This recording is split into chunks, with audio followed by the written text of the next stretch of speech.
Alors, on vient de voir les 4 parties de la messe avec le récit des disciples d'Emmaüs. Maintenant, ce que j'aimerais faire avec vous autres, c'est tout simple, c'est de vous donner un parallèle.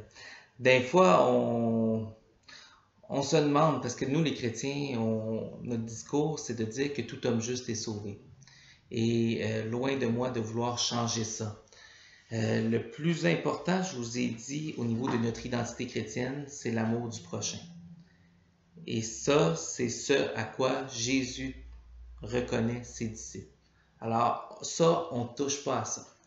Alors, où est l'importance de la messe à travers tout ça? Alors, je vais essayer de vous donner un parallèle que j'aime bien, qui est celui du speech d'un coach de hockey dans le vestiaire. Essentiellement, habituellement, si le coach est moindrement un peu sympathique, il va prendre le temps de vous accueillir, vous saluer à l'entrée. Si le coach n'est pas là, c'est pas plus grave que ça. Ça va être les autres collègues, les autres joueurs qui vont prendre le temps de vous accueillir. Première étape. Deuxième étape, on va éventuellement, le coach, quand il arrive, il va éventuellement faire un petit speech au niveau des consignes. N'oubliez pas les gars, on se met à deux sur le micro numéro 35 de l'autre côté. N'oubliez pas les gars, des passes courtes, on tire aussi souvent que possible. Donc, il va vous donner des consignes très concrètes. Au niveau de l'Église, il y a ça aussi. Tantôt, je vous parlais de la partie de l'Écriture. Ben, c'est exactement ça. Sauf que nous, les consignes n'ont pas pour objectif de scorer des buts. Nos objectifs, ça va être de donner des outils pour mieux aimer. Alors, essentiellement, on va dire « Aime ton prochain comme toi-même. Aime ton ennemi. » Ah, c'est pas simple, ça. Pardonne 70 fois 7 fois. Même si on te frappe sur la joue gauche, tends la joue droite. Donc, tu sais, il y a tout un ensemble de consignes qu'on va nous donner pour mieux aimer qui ne serait peut-être pas venu si spontanément que ça à l'être humain. Alors, voilà. Après ça, on arrive à la partie pain partagé. Donc, on va souvent parler de l'esprit d'équipe. Hein? Ben, un coach doit essayer de bâtir ça.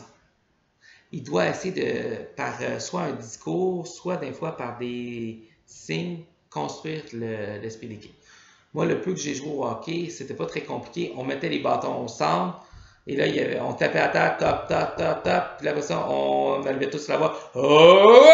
Bon. À chacun ses signes, à chacun ses symboles, c'est pas bien grave.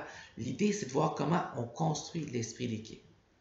Mais nous, avec le pain partagé, c'est un peu ça aussi.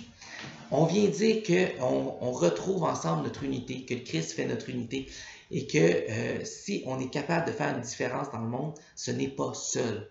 Si ce n'était qu'à moi de faire la différence ici, admettons dans Saint-Eustache, je serais un peu mal pris. Tu sais, je vous ai parlé des familles qu'on nourrit, des 2000 personnes qui sont dans les plans d'intervention, tout ça.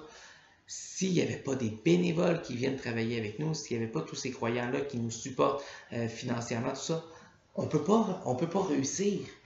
Alors, c'est important qu'on se rappelle que notre témoignage, oui, on a notre témoignage individuel, qu'est-ce qu'on fait de notre vie, mais qu'est-ce qu'on fait en communauté pour faire une différence dans le monde. C'est ça le plus important.